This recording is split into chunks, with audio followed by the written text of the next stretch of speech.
Hi, Josh. Hi, how's it going? I'm good, thanks. You? I'm doing great. Thank you very much for taking the time to do this interview. No problem. Well, awesome. Well, it's great to be able to talk to you and to be able to talk about the brand new album from Vulture Industries, which is available today. I've gotten the chance to be able to check this out over the course of this week, and I really love what the band is doing this go around. I mean, it just feels like with every subsequent album that the band is finding its footing more and more, being able to define who they are. And I feel like this album is just a perfect prime example of that. Thank you. Yeah, I think we work in a way where we incorporate ourselves very much into the music. So we don't try to sound like anything particular.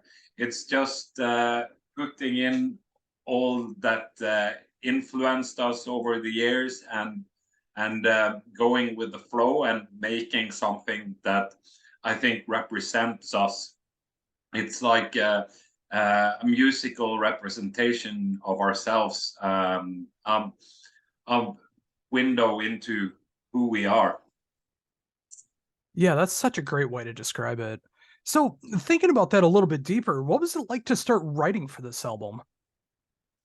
It was a bit problematic because two of us, yeah, me and Øyvind, who has been writing all the music in the past, we got two kids each in the period, and making children into people takes a lot of time.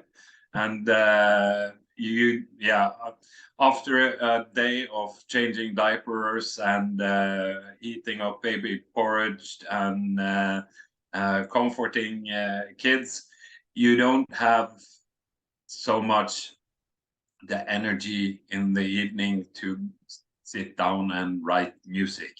And when we make Vulture Industries music, it's not something that you can just sit down and do for half an hour. You really have to dig into it, and kind of it's an immersive process where you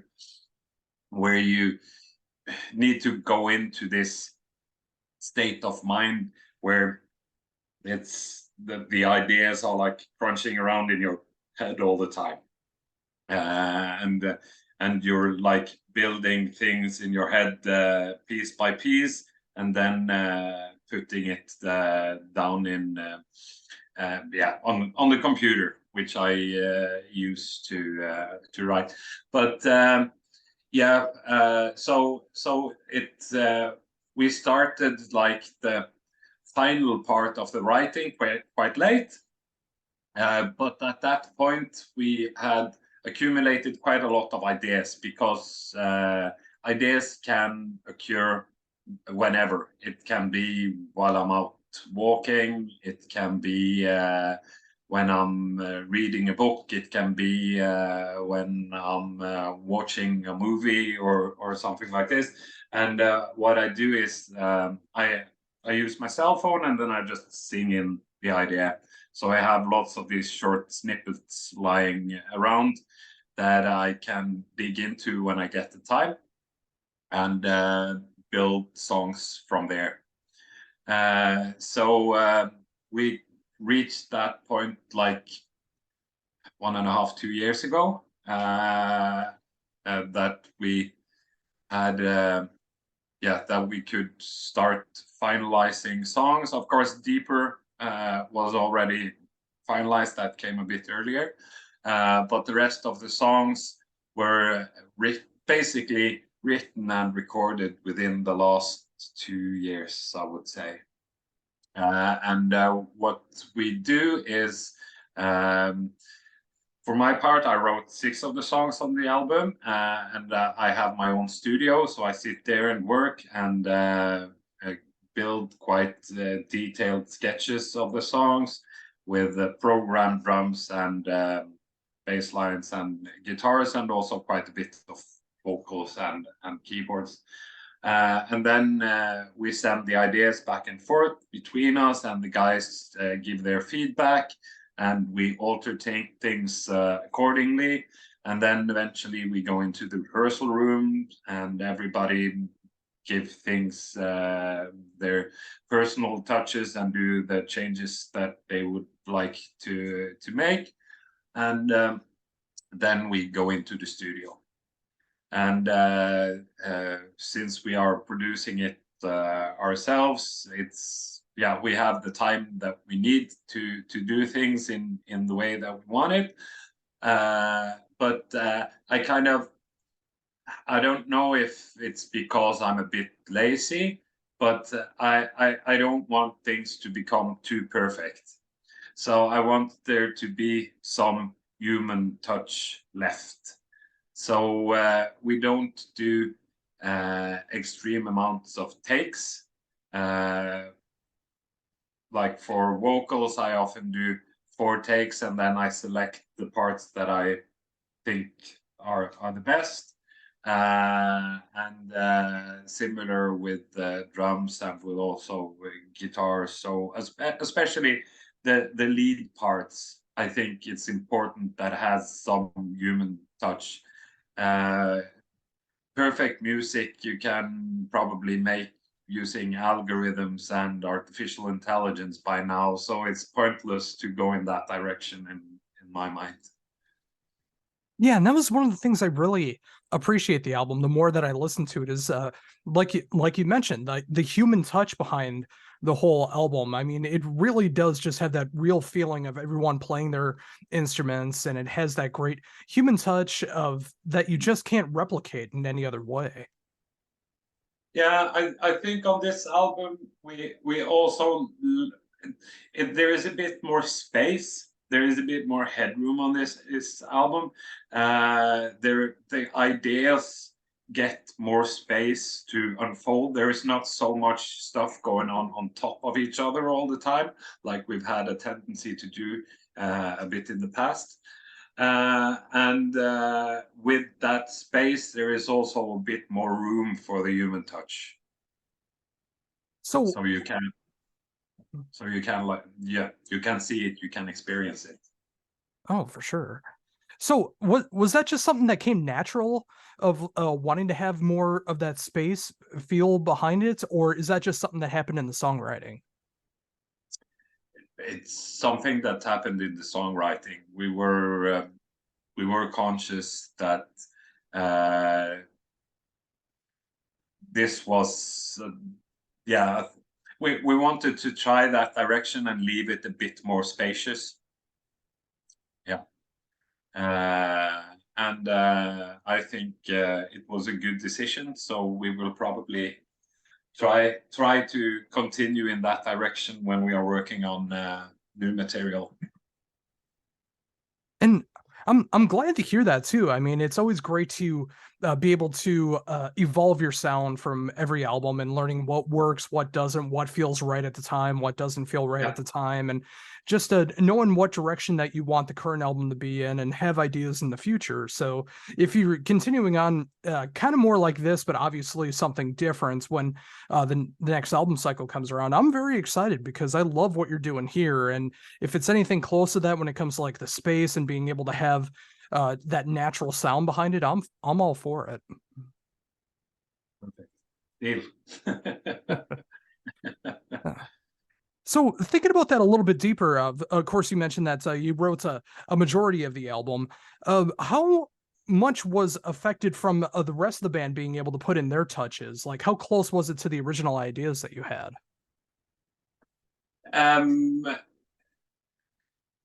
I guess we've been doing this for such a long time. We've been doing the band for 20 years.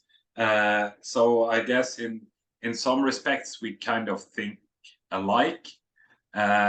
So things haven't been going through like extreme changes after we finished the sketches. But yeah, like lots of the guitar leads and stuff like this has been made by Eivind and Øyvind, who are playing them,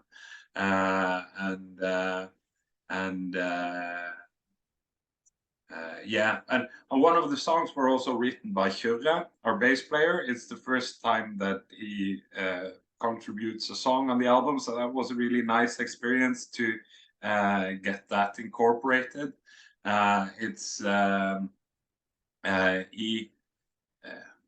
He approaches things differently than me, especially when he is building it from scratch. And it was a really nice experience to also get that flavor into the album. It's the sixth song on the album, not by blood but by words, and it's got this like it's the bit it sounds a bit like, it's a bit in the Cure landscape, I would say, and like old The Cure, and it's really gloomy and dark and a bit like a oppressing feel to it that I really like, and it was a bit challenging to do vocals to that song, I remember, because I had to think in a different way to do my style of vocals on top of his musical choices compared to when I'm working on my own songs. So that was interesting. Oh, for sure, and I do appreciate how it does fit together so well. Like it feels like all of the songs just work together so well. I imagine a lot of that has to do with, again, like the band being together for so long and knowing what direction that you want everything to go into, the track order, everything that goes into that. But being able to have a song like that fit together so well, being different but still fitting together, is such a cool thing to see.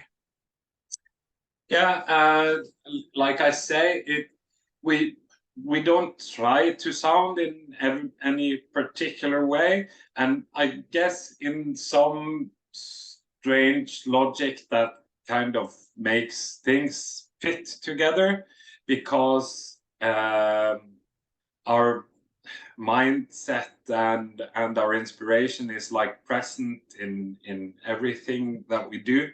So I feel that even though we are incorporating stuff that would normally belong in different genres, we have a very recognizable signature. It's easy to hear that what you're listening to is Vulture Industries, I would say. Oh, definitely. So, also thinking about that as well too. I mean, of course, with the new album cycle, there's so much preparation that goes into it. What was it like deciding what songs people were going to be able to hear before the album came out when it comes to singles? We were discussing a bit, and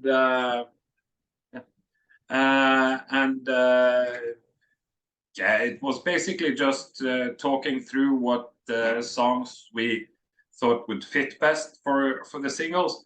My favorite on the album is probably Tyrant Sweep Alone, which is too long for being a single, and it's also got a pretty slow start that I don't think would work so well if you want to catch people a bit early. So we started with New Lords of Light, which grabs you quite immediately, I would say, and also that ended up opening the album for the same reason, and for the other ones, I guess, yeah, we thought they were among the stronger songs on the album, and also they were good representations of the scope of the album, I would say. So yeah, that's the decision process behind it, and I guess it's all of us have different favorite songs on the album, and I guess that's as a strength, I would say, because then probably a lot of it is good. instead of just 1 or 2 songs. So yeah. Oh, definitely. And I agree with that so much. Like this really does feel like a great album, not just a collection of songs. Like I feel like it should be heard from beginning to end. And there's all 7 songs are just so great to listen to. And I agree with you. I feel like the final song is my favorite. I gravitate towards Yeah. longer songs, and I love the build up that happens with it. Even though you mentioned it does kind of have a slow start, I feel like it's a great slow burn, and then once it starts to pick up and really get into it, that's when you really start to feel everything, and it's a great way to close out the album. Yeah, yeah, yeah. I think so too.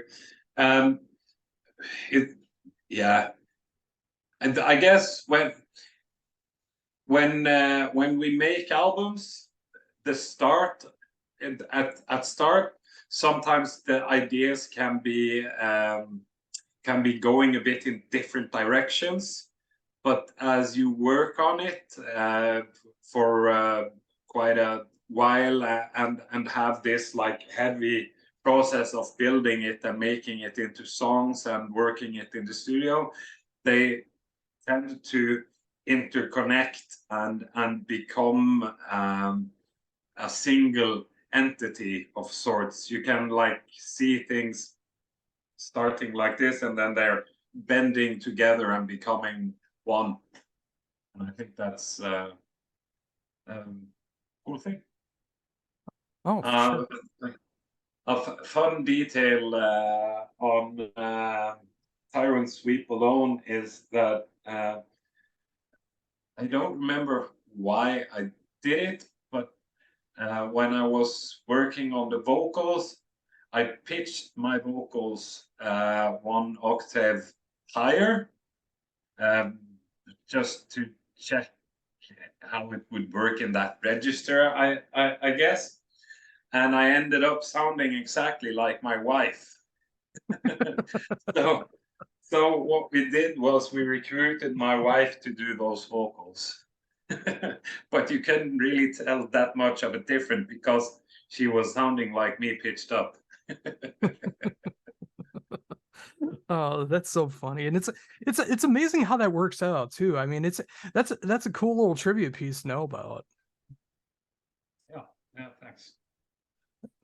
Oh, so yeah, again, with the album, there's so much to love audibly about what's going on with the album. I love the production style, I love the songwriting, but also visually, I love what's going on as well too. Like the album cover is just so striking, and it feels like it's so appropriate for the album as well. It was a great choice for an album cover.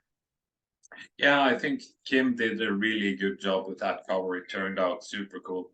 It was an idea that we had this image of a person sitting in a boat on a rough sea with no oars or no means of actually controlling where he was heading, just being shielded with an umbrella from the elements. So you have no control, but at least you can help yourself against the rain. And we had this idea to do it as an arranged photo, but we figured out in the end that it would probably be better as an illustration. And we wanted it to have this rough style. And then we figured, okay, Kim, he has drawn us in the past. He does these concert drawings. He draws while he's watching a concert. And he did a really good job with that. It turned out super cool. And he's done some really nice covers for some local bands and also Solstafir from Iceland.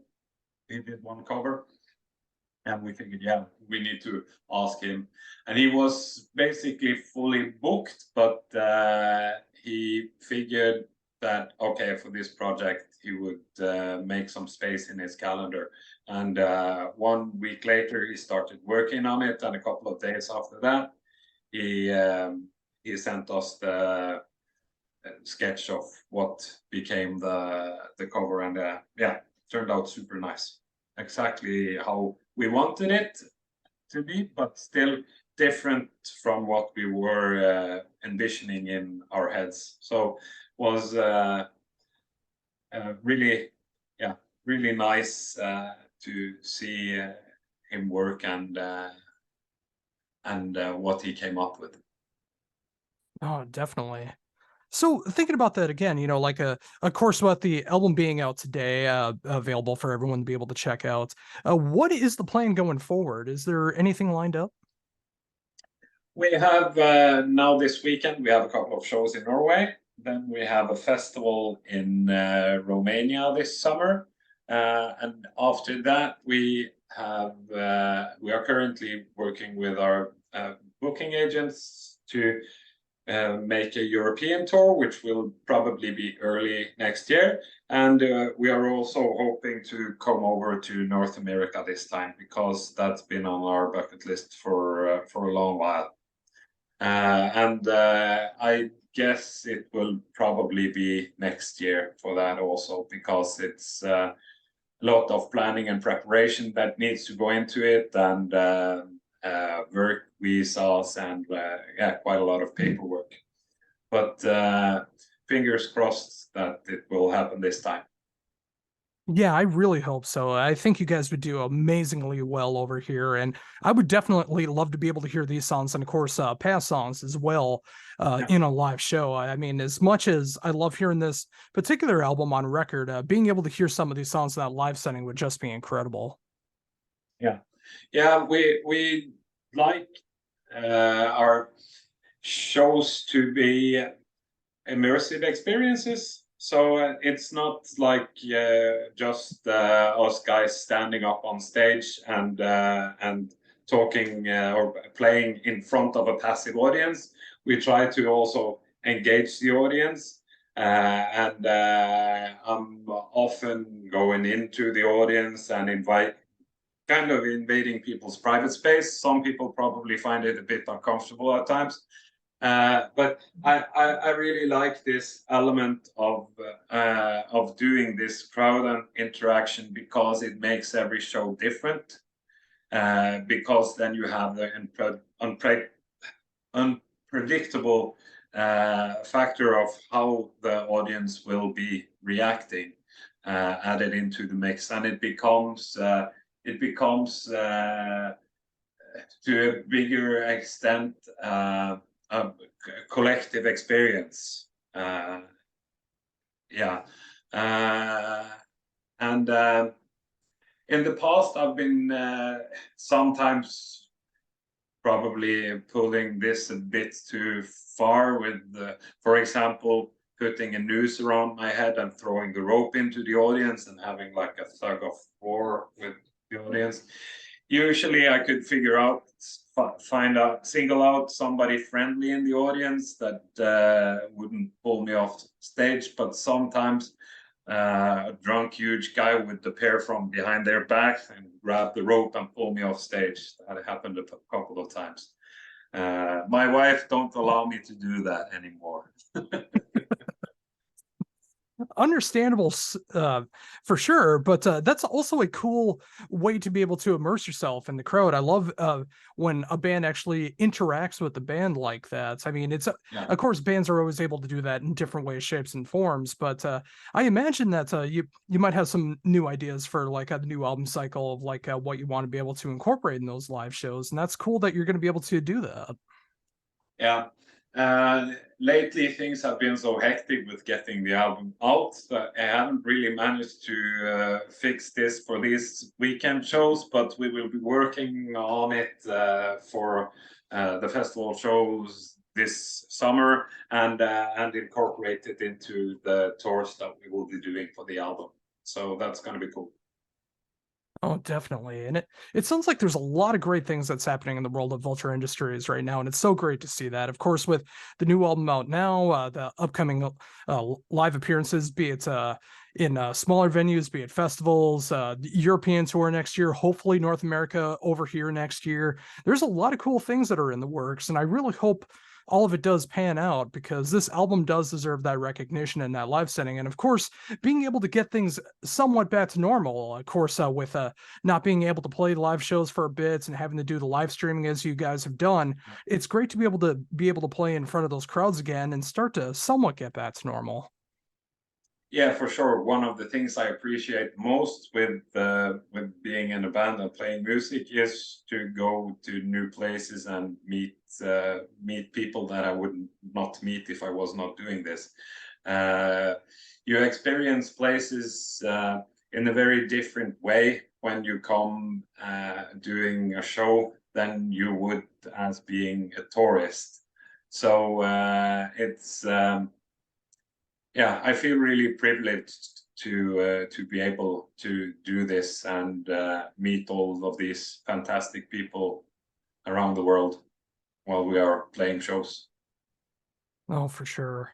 And you know, I think that's a great note to end on. I mean, something to look forward to with those shows, and of course, this weekend and everything else that's going forward. And of course, the brand new album available now. It's been Yeah, great to be able to talk to you about everything. You know, just from the inner workings of how it's still working, being able to come out of the pandemic and see where the band is right now, getting things somewhat back to normal, and being able to play all these shows and hopefully line things up for next year. So many great things, and it's been awesome to be able to talk to you about all of it. cool. Yeah, really nice to talk to you too, Josh. Oh, awesome. Before we wrap things up, is there anything else you'd like to mention that I hadn't brought up yet? No, not particular. I hope you have a fantastic day, and everybody be nice to each other.